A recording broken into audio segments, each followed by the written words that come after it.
Russia expects to continue supplying oil to India despite warnings from the United States. This is what Russian embassy officials in New Delhi have said, further adding that Moscow hopes trilateral talks will soon take place with India and China. Russian First Deputy Prime Minister Denis Manturov had said separately that Russia saw scope for supplies of liquefied natural gas to India. In fact, we continue to ship fuel, include crude oil and oil products, is what he had said. Thermal and cooking coal is included, but we see potential for the export of Russian LNG. These are the words of Manturov. He was quoted as saying this by Interfax news agency. He also said, according to RAA news agency, that Russia was counting on expanding nuclear energy cooperation with India.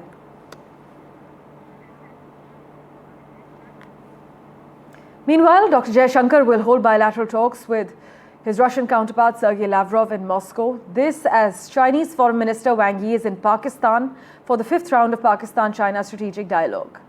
Now, amid the United States imposing a 50% tariff on India, Dr. Jaishankar has pushed to increase trade with Russia, encouraging Russian companies to engage more intensively with their Indian counterparts. Noting India's rapidly growing economy and initiatives like Make in India that have opened up new windows for foreign businesses, Dr. Jaishankar also said that these dimensions represent an invitation for Russian companies to engage more.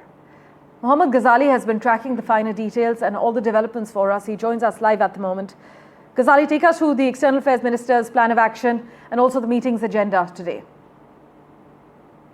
See, the External Affairs Minister will be meeting his counterpart, Mr. Lavrov, today. Yesterday, he already had a meeting with the Deputy Prime Minister of Russia over different aspects of business and trade sort of collaboration with Russia.